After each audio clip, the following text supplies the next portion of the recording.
Quote, "It takes no compromise to give people their rights. It takes no money to respect the individual. It takes no political deal to give people freedom. It takes no survey to remove repression." Harvey Milk. Thank you. Thank you for joining me today as we delve into the complex and deeply nuanced landscape of LGBT rights in the Commonwealth Anglo-Caribbean. Now, in 45 minutes to an hour, I don't think I'm going to be able to do proper justice to this topic. I will try my best. The Gresham College lecture that you're listening to right now is giving you knowledge and insight from one of the world's leading academic experts. Making it takes a lot of time, but because we want to encourage a love of learning, we think it's well worth it. We never make you pay for lectures, although donations are needed. All we ask in return is this: send a link to this lecture to someone you think would benefit, and if you haven't already, click the follow or subscribe button from wherever you're listening right now. Now, let's get back to the lecture. However, I wish to acknowledge that this is a topic that demands a delicate balance between recognising the historical influences that have contributed to the persistence of anti-LGBT laws and the lived experience of those affected, while also acknowledging the diverse cultural and religious tapestry that shapes this particular region. It's essential to approach this discussion with an understanding that the journey towards acceptance and equality is neither linear nor universal. As we explore the impact of colonial legacies on restrictive sex laws, it's important to be mindful of the lived realities of the people we discuss, especially in societies deeply rooted in religious traditions.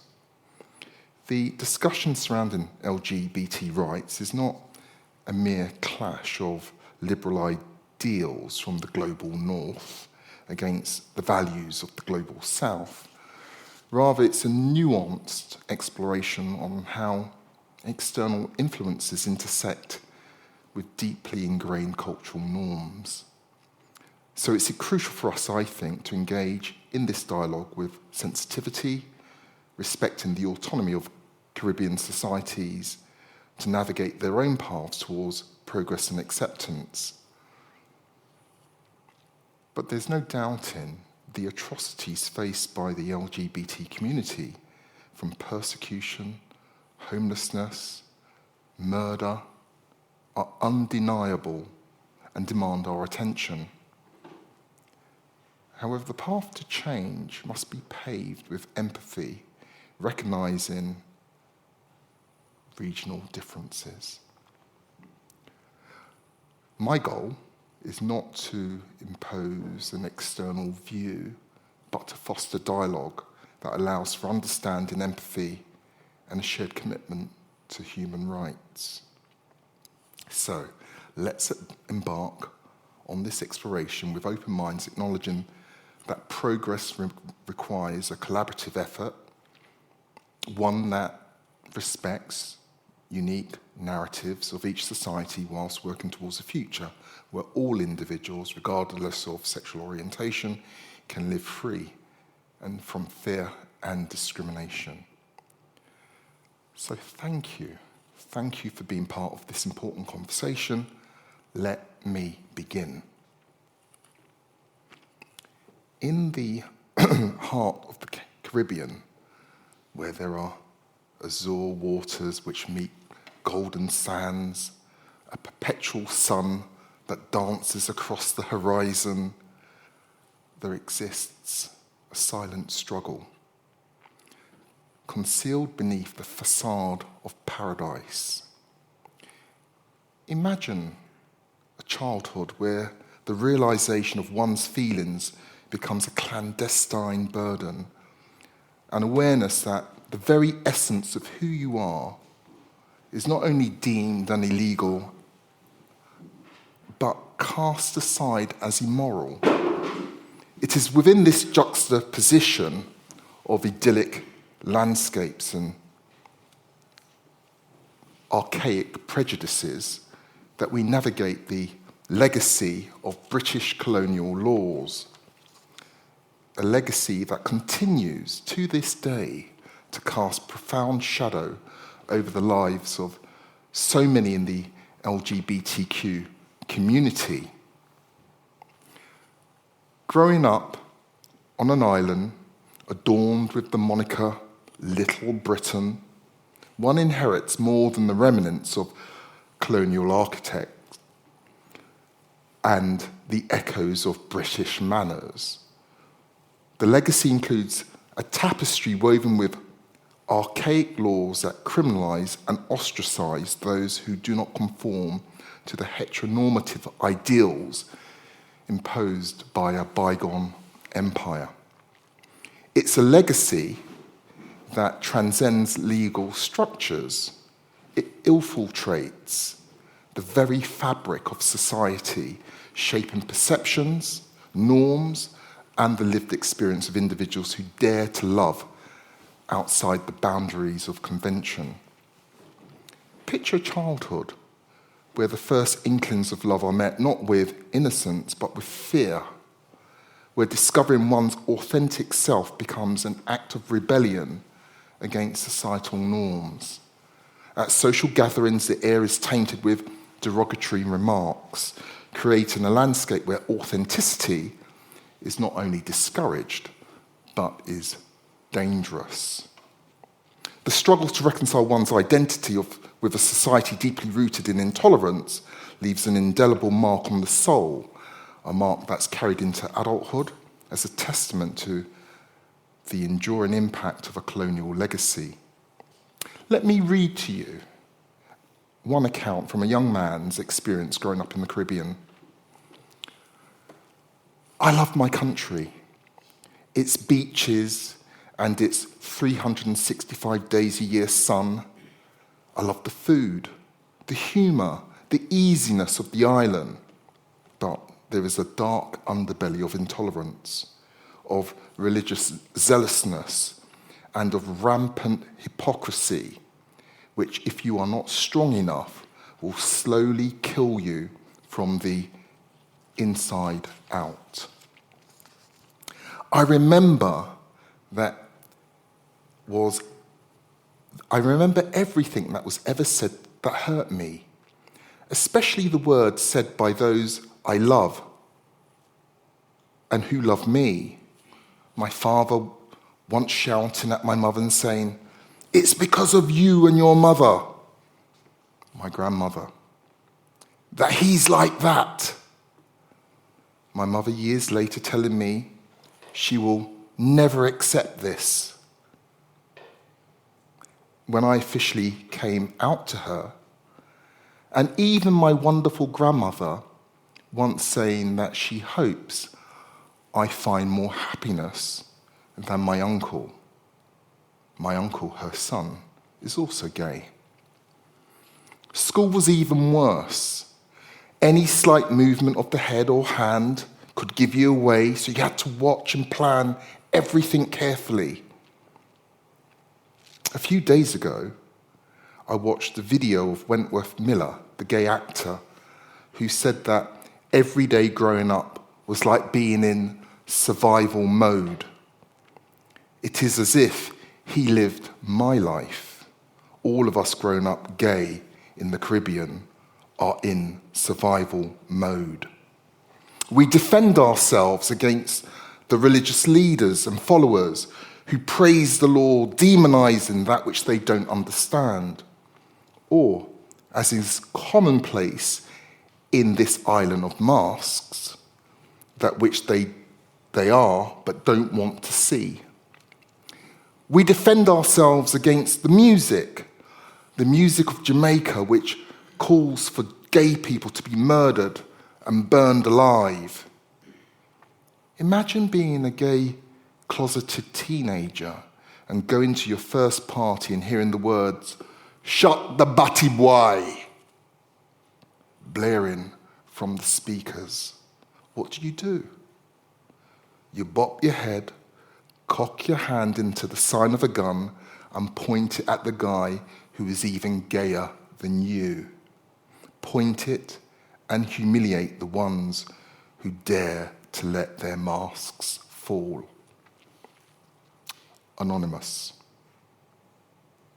End of quote. Yet, as we explore the depths of this struggle, it's crucial to acknowledge the love for the Caribbean, a love that exists alongside the pain. The crystal clear waters and the warmth of the sun are juxtaposed with the darker underbelly of intolerance, religious zealousness, and hypocrisy. It is within this dichotomy that individuals from the LGBTQ+ community find themselves negotiating the intricacies of identity against the backdrop of a society both beautiful and unforgiving.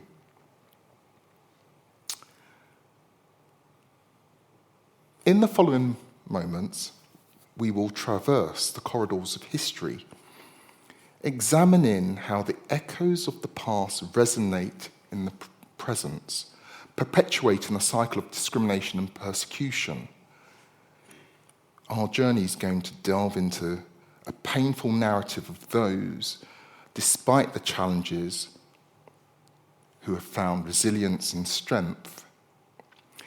It's a testament to the power of the human spirit to endure, to challenge, and ultimately to redefine the narrative for future generations.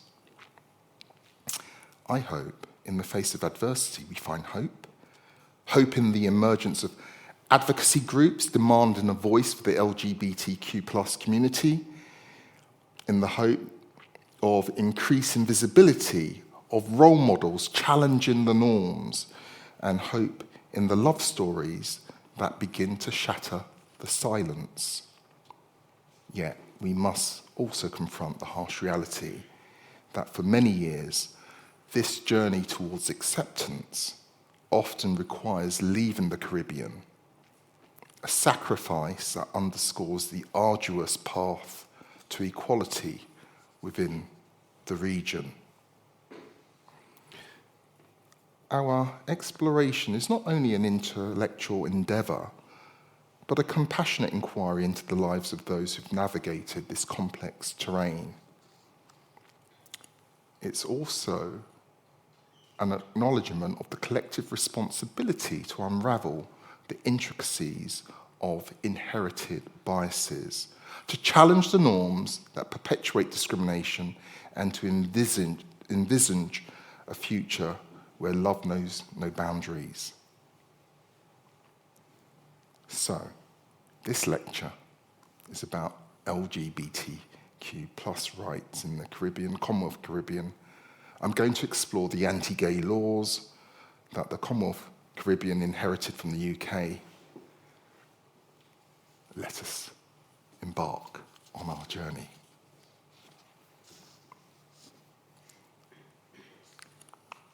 In October 2012, in the grand rooms of the British House of Lords, there was a debate entitled "The Treatment of Homosexual Men and Women in the Developing World." During that debate, British parliamentarians condemned Britain's responsibility for laws criminalising homosexuality in its former colonies. Quote, "We must remember where the laws criminalising homosexuals in many countries came from.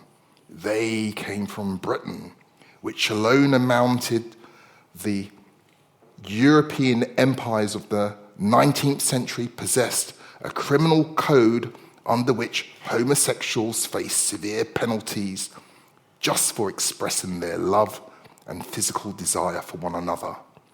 In India, in the 1820s, Thomas Macaulay, later the greatest of all the Whig historians, devised a legal system which incorporated Britain's then firm and unbending intolerance of homosexuality. The Indian Penal Code became the model for the legal systems of Britain's colonies, in most of Africa and Asia. End quote. I suppose the obvious question is, how did this happen? And more significantly, what is the state of play today?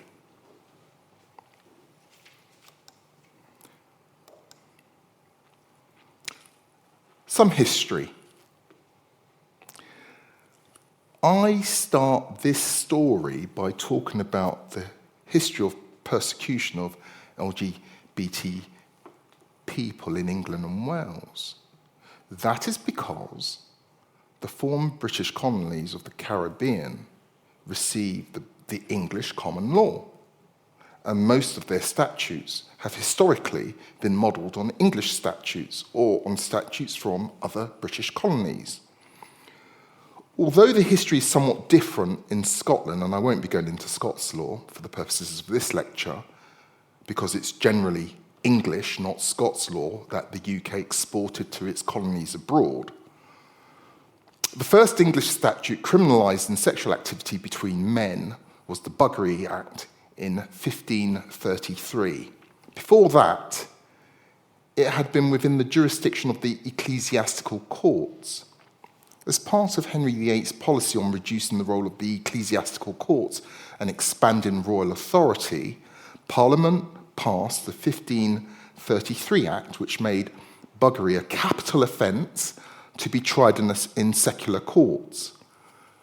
Originally time-limited, the 1533 Act was made permanent in 1540, repealed in 1547, repealed with a more limited statute in 1548, then repealed again in 1553 in the reign of Mary I, with jurisdiction being restored to the ecclesiastical courts.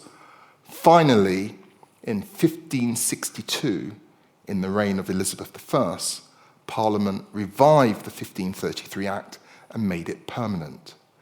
There it remained for the next 266 years. Now, the 1533 Act did not define the term buggery. However, it was generally understood to include anal sex, not just between two men, but also between a man and a woman. And get this, no distinction was made between consensual or non-consensual sex.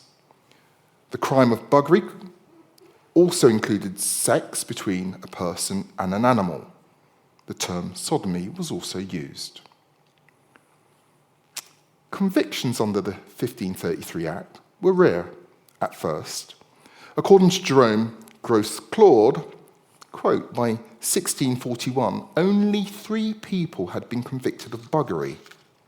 Lord Walter Hungerford in 1540, Mervyn Touchet, the second Earl of Castlehaven, in 1631, and 9 years later, the Church of Ireland Bishop of Waterford and Lismore, John Atherton.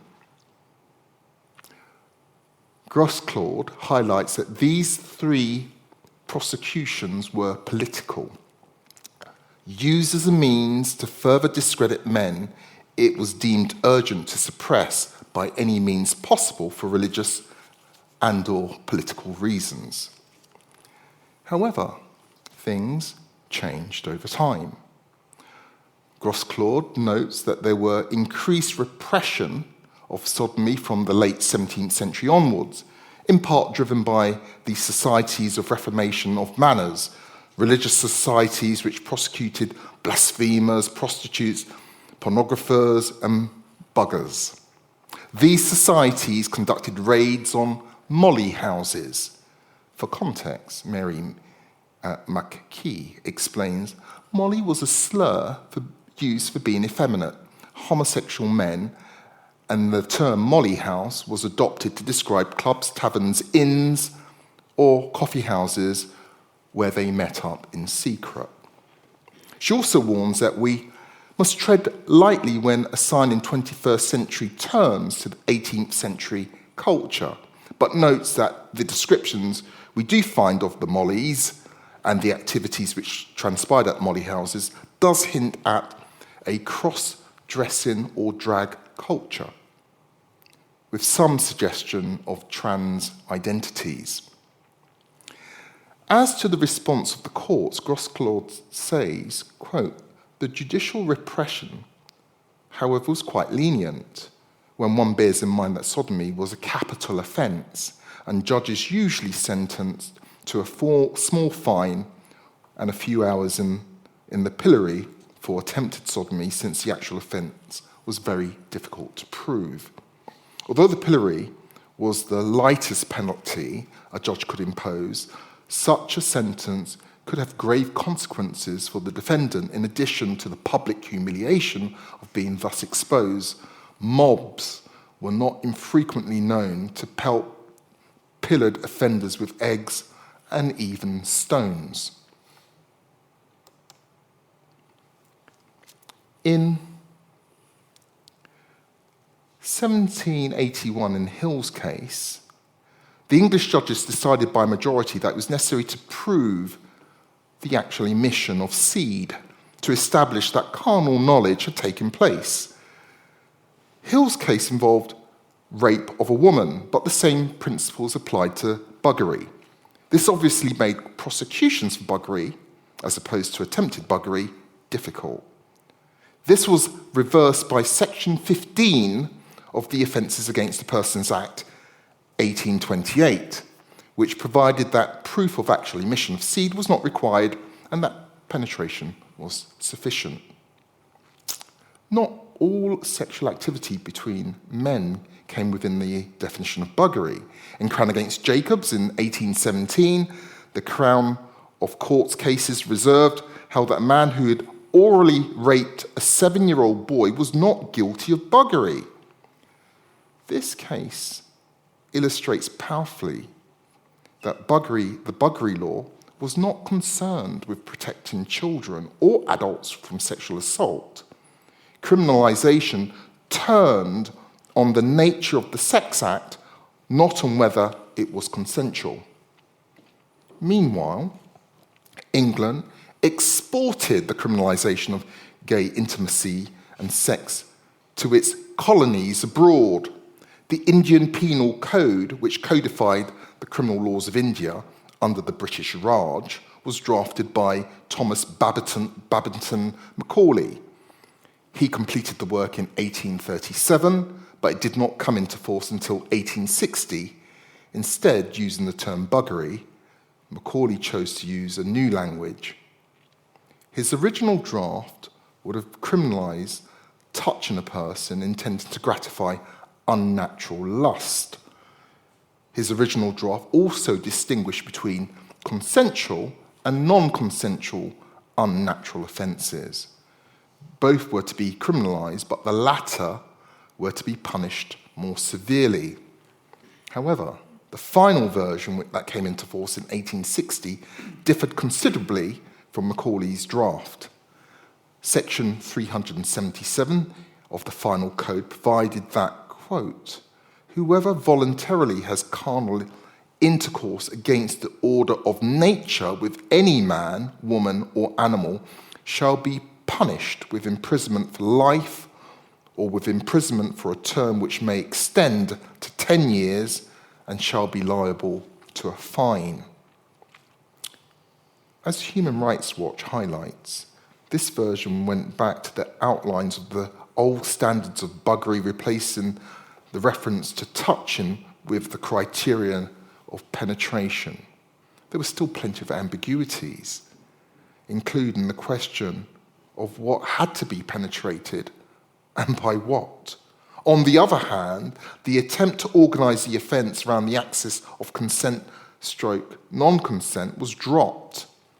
In principle, stipulating that the act had to be voluntary meant that the victim of forcible carnal knowledge or intercourse could not be criminalised.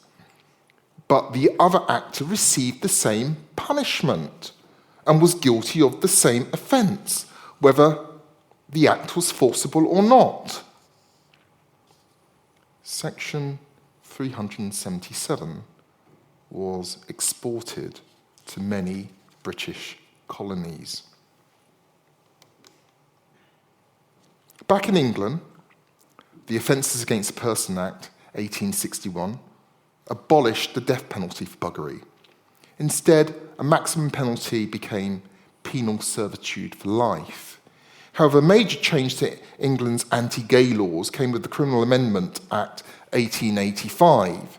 This act, mainly concerned with protecting young girls by raising the age of consent for heterosexual sex. However, Liberal MP Henry Labouchere tabled an amendment to this act, the Labouchere Amendment, which criminalised acts of gross indecency between men. This was a much broader, albeit less serious, crime than buggery. Any kind of sexual activity between men, consensual or not, was now potentially punishable. The most famous person prosecuted under Labouchere's amendment was, of course, Oscar Wilde, who was convicted of this offence in 1895. So by the end of the 19th century, any kind of sex act between men was potentially a criminal offence, regardless of their ages, whether it was committed in public or private, and whether or not it was consensual. The Sexual Offences Act 1956 reenacted the criminalisation of buggering and gross indecency between men. However, in August 1954, the Department Committee on Homosexual Offences and Prostitution had been appointed, known as the Wolfenden Committee, after its chair. Part of the committee's terms of reference was to consider the law and practice relating to homosexual offences and the treatment of persons convicted of such offences by the court. When the committee reported in September 1957, it recommended that homosexual acts between consenting adults in private should be decriminalised. It took another decade before the committee's recommendations were implemented. Ultimately, consensual gay sex in private between men over 21 was decriminalised by the Sexual Offences Act 1967 by a private member's bill introduced by Labour backbencher Leah Absey. So what about sex between women? There was never a specific criminal offence of lesbianism as such, but such offence was very nearly introduced.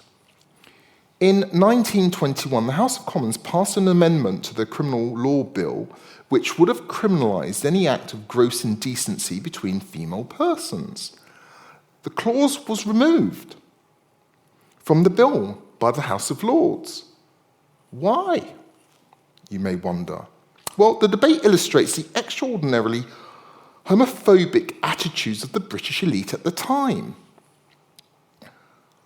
One Earl apologised for raising the discussion upon what must be to all of us a most disgusting and polluting subject, and argued that the clause would increase the opportunities for blackmail, that it would practically be impossible to obtain evidence, and that the more you advertise vice by prohibiting it, the more you will increase it.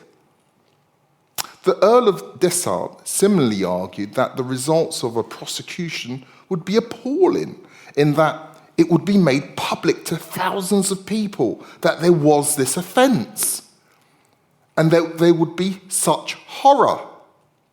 He added, how many people does one suppose are really so vile, so unbalanced, so neurotic, so decadent as to do this?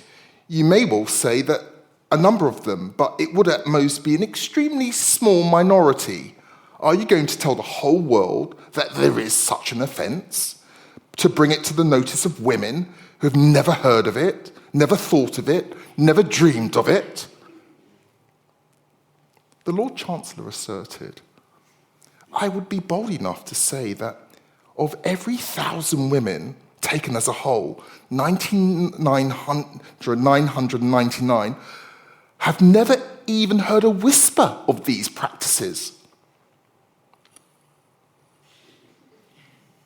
lesbianism was not specifically criminalised, seemingly because the establishment feared that criminalising it would raise awareness of its existence.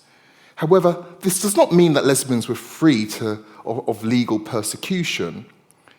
Radcliffe's Hall groundbreaking lesbian novel, The Well of Loneliness, about female ambulance drivers in the First World War, resulted in the obscenity trial in November 1928.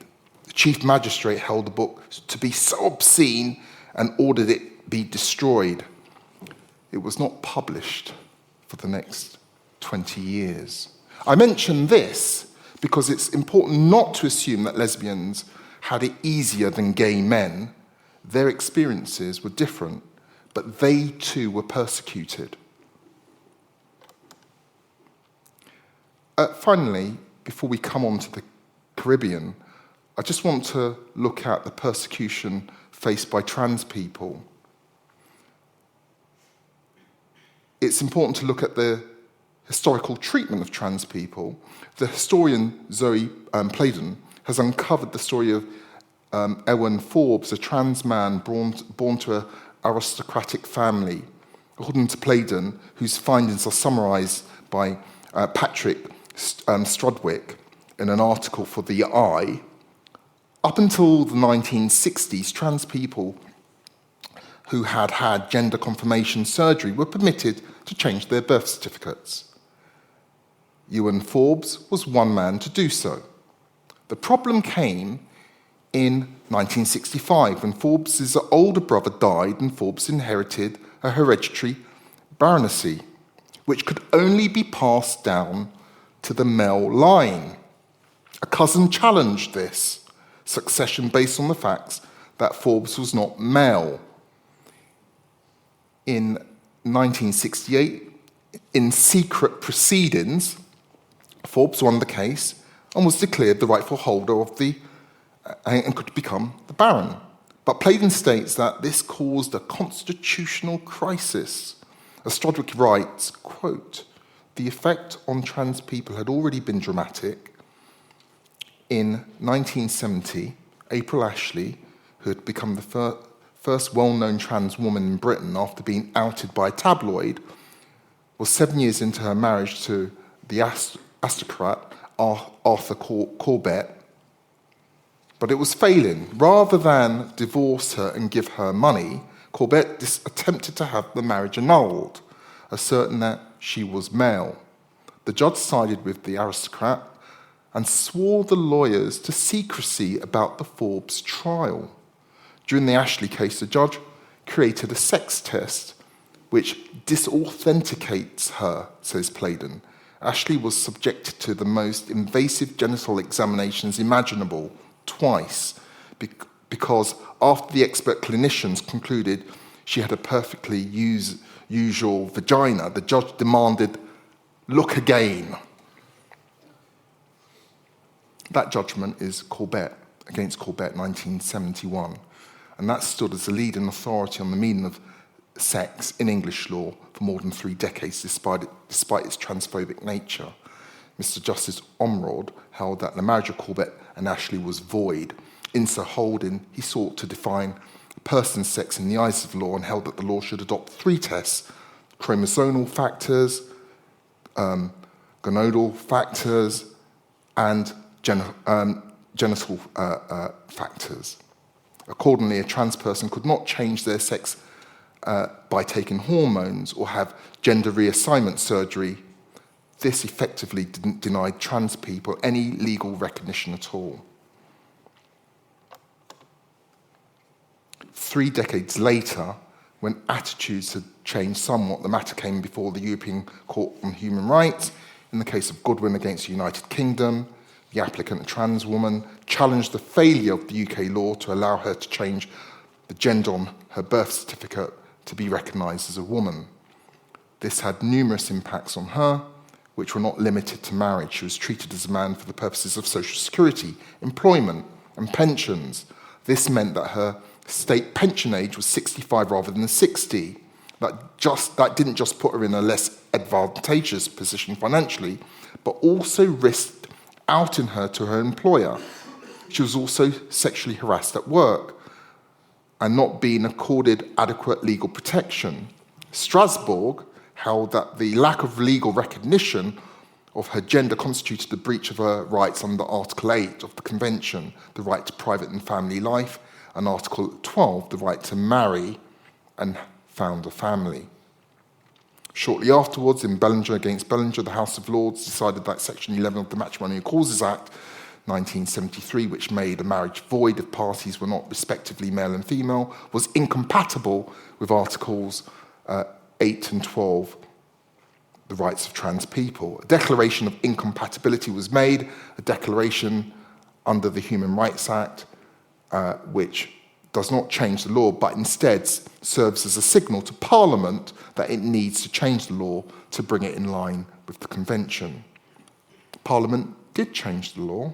The Gender Recognition Act in 2004 allowed for trans people to obtain legal recognition of the change of their gender for the first time. However, the 2004 Act is rightly viewed as unsatisfactory by most trans people. Trans people can't change their legal gender as a right. It's subject to a gender recognition panel, which decides whether or not to permit the change. And a medical diagnosis of gender dysphoria is required. It's intrusive, the situation is medicalised, cumbersome, and it's a bureaucratic process. Let's come on to how these laws have been transferred to the Caribbean.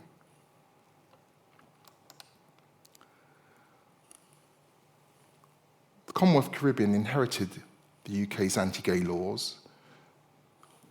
The exact wording of statutes varies between jurisdictions. A 2018 report by Human Rights Watch gives a helpful overview of the laws in the Eastern Caribbean at that time. In the 7 countries covered in this report, there is no consistent definition of buggery or the penalties imposed. Antigua and Barbuda and Dominica define buggery as anal intercourse by a male person with a male person or by a male person with a female person. Most countries, including Barbados, St. Lucia and St. Vincent, and the Grenadines, leave it undefined, specifying only the prison term to be imposed. St. Kitts and Nevis criminalises sodomy and bestiality and defines the term by reference to the abominable crime of buggery committed either with mankind or with any animal. Grenada has the most open-ended provision, criminalising unnatural connections, which is undefined and has been interpreted in the past case law to include consensual anal intercourse between same-sex persons. Barbados has the most severe punishment, life imprisonment. Dominica grants the courts the power to order that the convicted person be admitted to a psychiatric hospital for treatment. And St. Kitts and Nevis allows the courts to add hard labour to the final judicial decision. As Human Rights Watch rightly highlights, these laws do not distinguish between consensual or non-consensual sex, contrary to what is sometimes asserted by Caribbean politicians. They are not about protecting people from rape. Some people define these laws by saying that consensual gay sex is really prosecuted in the Caribbean, but that is not the point. As Human Rights Watch says of Jamaica's laws against buggery and gross indecency, quote, "The laws have a real and negative impact. Criminalising sexual intimacy between men offers legal sanctions to discrimination against sexual and gender minorities, and in a context of widespread homophobia, gives social sanction to prejudice and helps to create a context in which hostility and violence is directed against LGBT people. The laws have been used by the police to extort money from adults engaged in consensual homosexual sex, by public television stations to justify refusal to air public service announcements, by making positive statements about LGBT persons, and by landlords to justify refusal to rent apartments. Though those arrested are rarely, if ever, prosecuted, gay men are outed through arrest, risk violence, and other abuse by community members. Nor is it only gay men who are targets. Human Rights Watch notes, again in relation to Jamaica, quote, while the law does not directly reference transgender people, transgender women and homosexuals are often conflated. Gender non-conforming Jamaicans, especially transgender women and gender non-conforming gay men who are publicly visible, are the most likely to suffer violence and discrimination. Same-sex relationships between women are not criminalised in Jamaica. However, lesbians and bisexual women are stigmatised and subjected to violence, including sexual violence. From a legal perspective, there has been some real progress in the last few years. In a number of jurisdictions, the courts have struck down the criminalisation of same-sex activities as unconstitutional. The Supreme Court of Belize held that the Belize laws against unnatural carnal knowledge was unconstitutional in the case of Caleb Orozco against the Attorney General. The High Court in Trinidad and Tobago struck down laws against buggery and serious indecency in the case of Jason Jones against the Attorney General. The High Court of Barbados followed suit in Renee Holder McLean Ramirez against the Attorney General. The Eastern Caribbean High Court struck down the criminalisation of buggery and attempted buggery in St. Kitts in the case of Jamal Jeffers, and the criminalisation of buggery and serious indecency in Antigua and Barbuda in the Auden David case. Anti-gay laws in the Commonwealth Caribbean are falling like dominoes. Another judgment on LGBT rights, which I've mentioned in a previous lecture, is McEwen against the Attorney General. That is a decision of the Caribbean Court of Justice in its capacity as the highest court of Guyana. I talked in the previous lecture about how some, but not all, Caribbean jurisdictions have replaced the Privy Council with the Caribbean Court of Justice as the highest court. Now, the McEwen case concerns a group of trans people who were arrested and prosecuted under an archaic colonial law for wearing female attire in a public place for an improper purpose.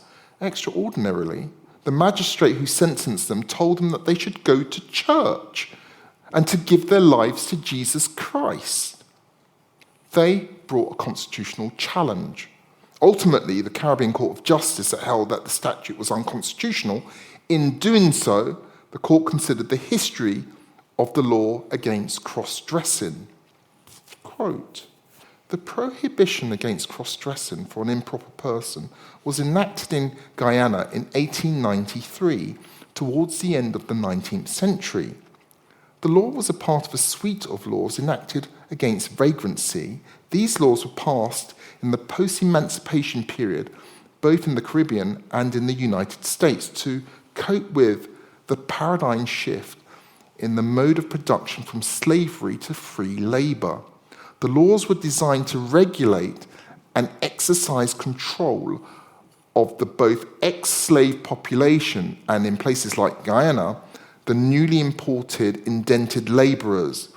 The object was to curtail mobility, to keep close to the plantations those whose labor was essential for continued exploitation. Legal coercion became indispensable to maintain an already source of cheap labor in the emerging free labor system. The laws, which also regulated gender and religion, were rigorously enforced by the magistrates and police. You see, this is hugely important. History highlights that the criminalisation of LGBT people in Britain's Caribbean colonies has its roots in a system of colonial social control designed to serve the interests of our former colonial masters. Many Caribbean politicians today suggest that LGBT rights are contrary to Caribbean values or even a colonial imposition. But actually, homophobic and transphobic laws which are colonial impositions. The court in McEwen went on to hold that the saving clause, and if you don't know what saving clause is, do look back on my lecture on the Privy Council, of the Constitution of Guyana did not save the colonial statute from being unconstitutional. I've already discussed this at length in previous lectures in the context of the death penalty, so I won't repeat that discussion here. But in brief, saving clauses are found in many Commonwealth Caribbean constitutions. They vary widely in their scope, but to a greater or lesser extent, they immunise from constitutional challenge laws which existed before the commencement of the Constitution. And as I explained in a previous lecture, the Caribbean Court of Justice has in recent years adopted a more limited interpretation of saving clauses than the Privy Council. So we can see the winds of change are blowing in the Caribbean, and the laws which criminalise LGBT people are being struck down as unconstitutional. However, we are a long way from achieving equality. Just because LGBT people are no longer criminalised in some jurisdictions does not mean that they are treated equally. Same-sex marriage still remains illegal in the Commonwealth Caribbean, and legal protections against discrimination in employment and service provision are lacking, nor has any Commonwealth Caribbean country adopted laws allowing trans people to change their legal gender. It's likely that, were the matter to come before them, the Commonwealth Caribbean courts today would still follow the Corbett judgment. And while the laws can change, changing culture takes a lot longer. Human Rights Watch have powerfully written about the experience of societal discrimination faced by LGBT people in the Eastern Caribbean. The report states, quote, in St. Kitts, few LGBT people come out of the closet fearing the entire island will know. Gay people feel isolated and some fear harassment and violence, beatings, glass bottles thrown at them. Most of the men Human Rights Watch spoke with on St. Kitts had seriously contemplated suicide. They interviewed Rosa, a lesbian activist in St. Kitts, and as the report states, people in Rosa's community on St. Kitts didn't believe she's really a lesbian. They thought that because she was raped as a teenager, her fear of men made her gay. Life in St. Kitts can be awful for gay men. They are frequently harassed, threatened, attacked, tossed out of their homes, and abandoned by their family for being gay. One time, Rosa walked down the street with a gay man, and a group of guys were yelling insults at her friend. Life is not easy for transgender women either. Another friend of Rosa, who'd lived openly as a trans woman in the United States, but was deported back to St. Kitts, has had to dial it back, she said. End of quote. The report also interviewed Barry, a closeted gay man serving in the Antiguan police force. Quote, most day Barry hears his fellow officers making homophobic slurs. They say that gays should be locked up, that they are nasty, that they don't know how a man could kiss a man. One supervisor called being gay an abomination. He also knows that some officers don't take crimes against LGBT people seriously, like the time a transgender friend of Barry was stabbed and badly wounded. The police refused to help her. Instead, behind her back, Barry heard her call her an anti-man, a derogatory term, and disgusting. Another friend, also a trans woman, was beaten so badly by a policeman that she practically lost her sight in her right eye. He was aware that if people knew he was gay, he could be attacked.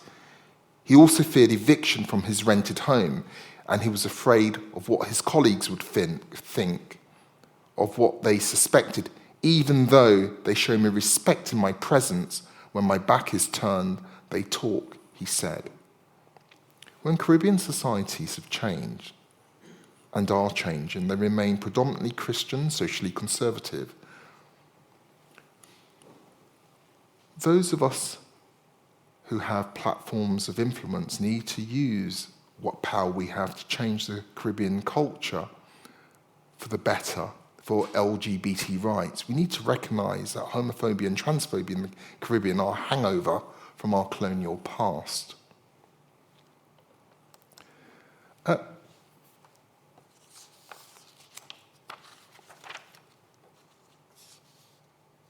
want to just touch upon two things as I come close to the end of my time.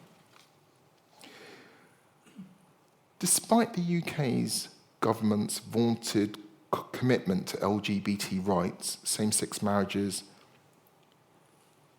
note this: it's not even legal in all the UK's overseas territories. In Bermuda and the Cayman Islands, they have civil partnerships, but not same-sex marriage. Anguilla and the British Virgin Islands, Montserrat, Turks and Caicos, have no provisions for the recognition of same-sex relationships.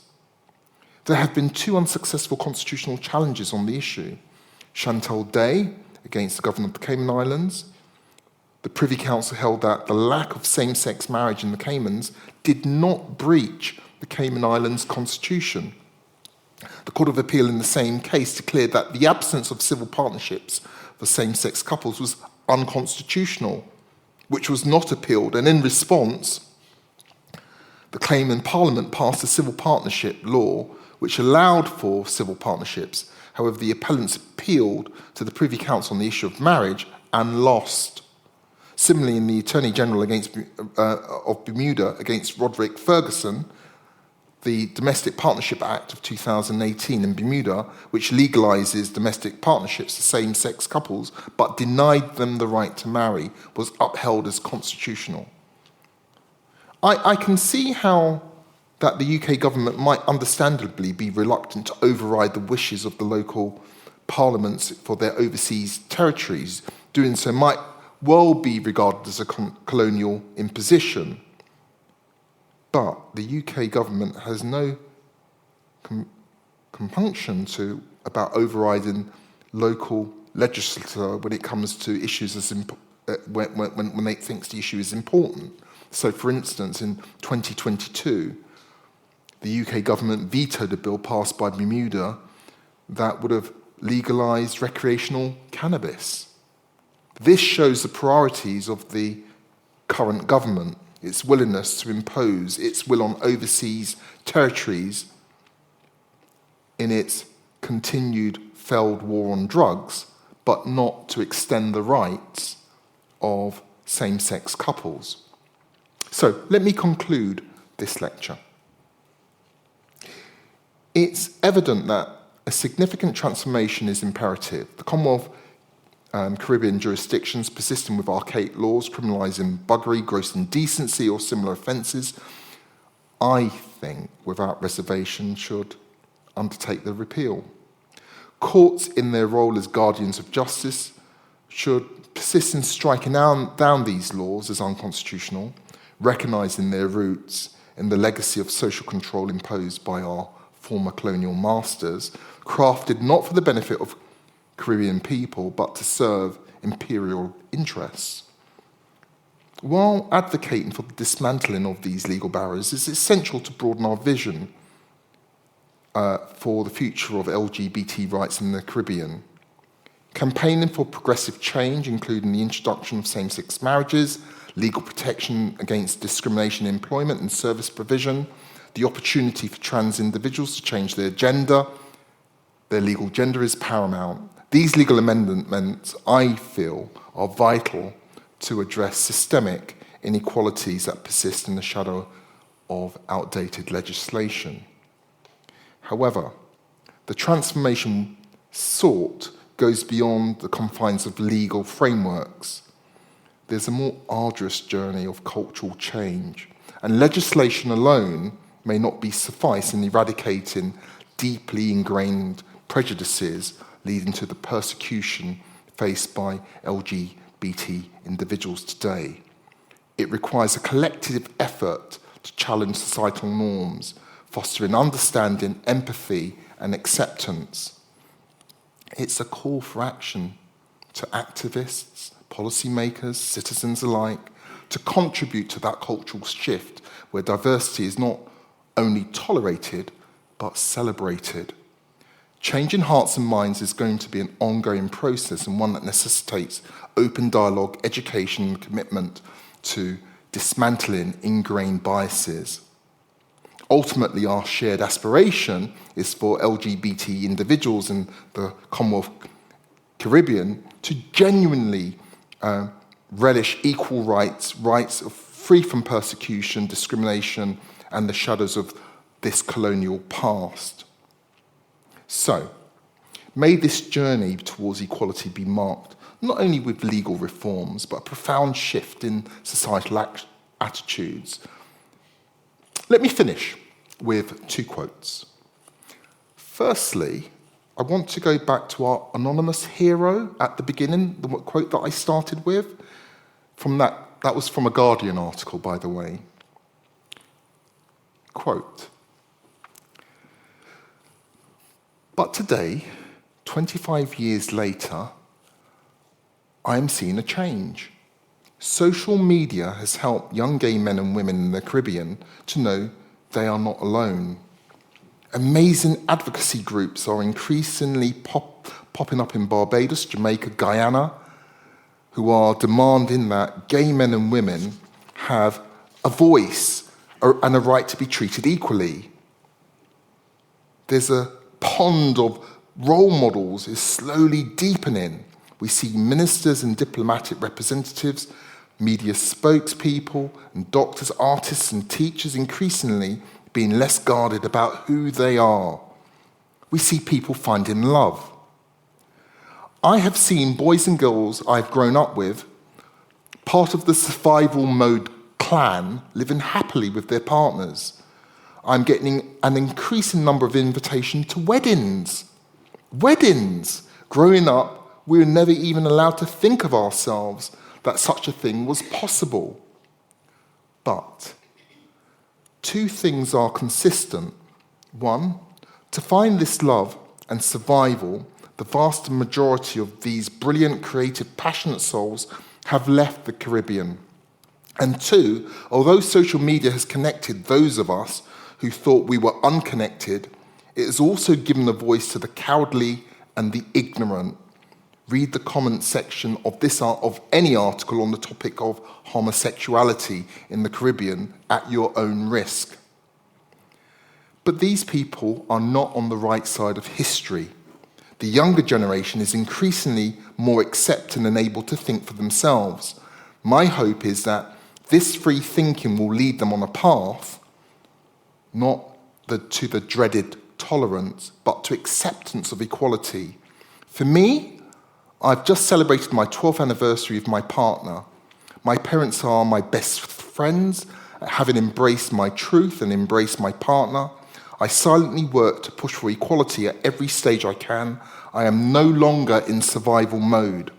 Well, not 100%. Like my home country, I still have a way to go, but I'm on the right route. And finally, love is the only force capable of transforming an enemy into a friend. In our journey for equality, let love be our guide, breaking down barriers and illuminating the path to acceptance for all. Barnard, Rustin. Thank you. Thank you very much, Leslie. I'm able on this machine to gather a variety of questions that have come in from online as well as in the room. And there's some that are very grouped together with a similar question. So I'll start with one of those, which is that you started with the laws that were imposed from the colonial era, but you haven't actually told us what the attitudes were to LGBT community and people pre the colonial era. Can you expand on that at all? Yeah, in my research on this, it's interesting because there are certain other European colonial countries that had a greater tolerance of gay couples, gay relationships, and indeed, some of my research seemed to indicate that prior to some of the worst horrors of slavery, certainly certain peoples from Africa had a great deal of tolerance for same-sex relationships, and I found that fascinating. That it very much appeared to be a European imposition on people of colour in relation to, these regressive laws. But I didn't research that in a great deal. I concentrated on the laws as opposed to, the history, because this is meant to be a legal lecture as opposed to a history lecture. So that's as far as I can take that. The rules, the laws that were imposed by through the colonial government that we were running at the time, I guess, how much of that was mirrored by what churches felt, what religion felt? So we looked out to attitudes in Africa, for example, to LGBT rights, which seemed to be significantly driven by church communities. Yeah. Was there any evidence of that happening at the same time as the colonial imposition from England? The situation is really nuanced and complicated. I think the question that you have to... So firstly, I don't know specifically. But if I was to have an intelligent guess at this, what I would say is there was a really strong connection between the church and colonial masters who were landowners. Because as I touch upon in my talk, a lot of the control was tied to the land. And, I suppose that's as far as I can take that. Let's take some questions from the floor. We have one just to your right there. Thank you very much. Hi, it took a very well presented talk. I learnt a lot this evening about the legislative background and the historic background. In the UK, it took until the 60s for the law to change. Yeah. Attitudes took many more years to change. A new generation had to grow up and realise, what things were and how things really, how people were in real life rather than pretending to be. What I want to know is the education system took a long time and much a greater period of time to change, to be enlightened, to teach children to be enlightened about their sexuality. Has that been occurring in the Caribbean? Or are we still awaiting that change? I would say we are still awaiting that change. That there are still... This topic really sparks strong feelings. Not everybody welcomes this discussion. And, you just need to look at some popular culture, the dance hall music from some of the Caribbean islands where, really homophobic, transphobic lyrics which are repeated and tolerated. There is a strong sense of morality. I question whose morality, but you understand what I mean. And politicians see this as a popular cause to jump on at, when there's an election. So gay rights are very much an unpopular in the minority, and the voices who are calling for these rights are still very much the quieter voices. Does that answer your question? Yes, it's a shame. It is a shame. But things are changing, and what I want to get across is, even though there is a degree of populism which is regressive, the courts, particularly some of the higher courts, that there have been some great decisions which have been paving the way, which is good, which is really good. So can I bring you back to another legal point? So you're making a very passionate case for law reform or better interpretation of the laws which exist elsewhere. But how do you shift the dial?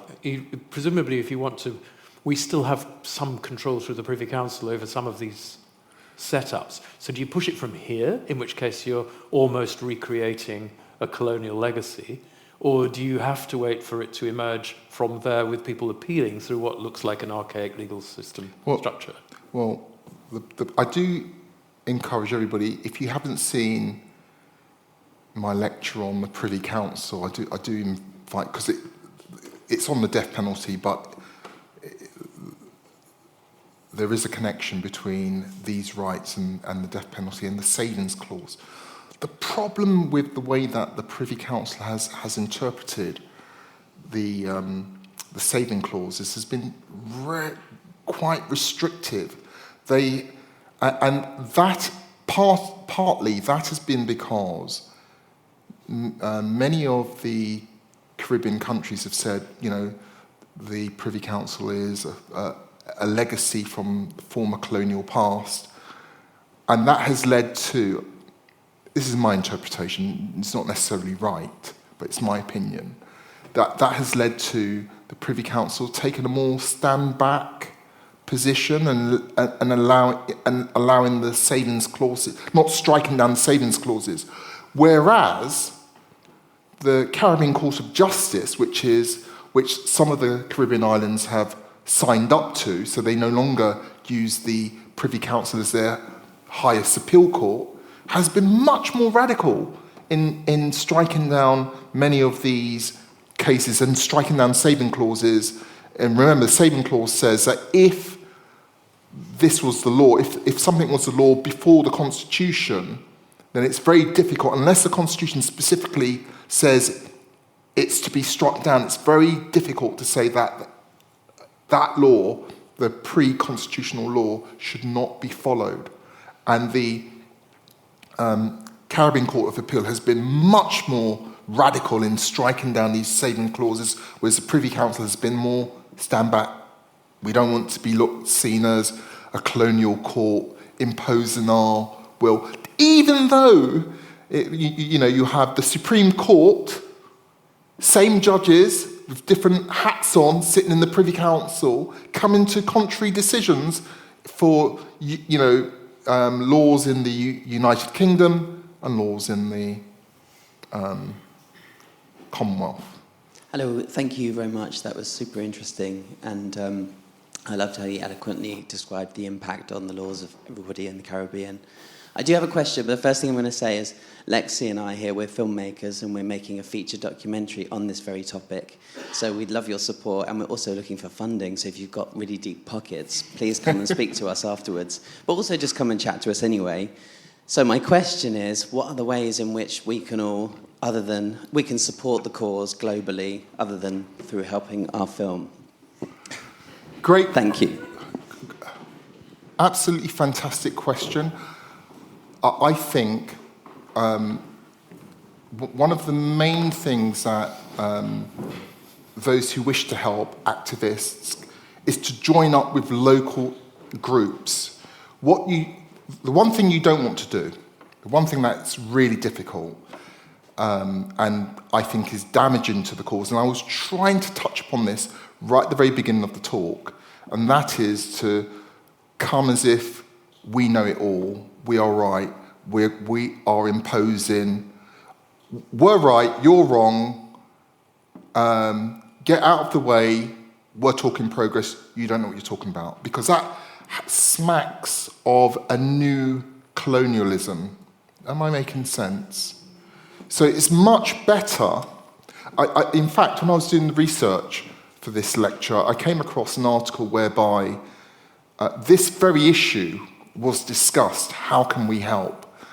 And local activists were saying, you know, we understand the dynamics, we understand our politicians, we understand how our religious leaders think, and we were taking an approach, and we were bringing our litigation in a particular way, and outside groups came in as friends of the court, you know, amicuses, took over, didn't listen to our voices, and messed it up, and put our cause back years, because there is a sensitivity.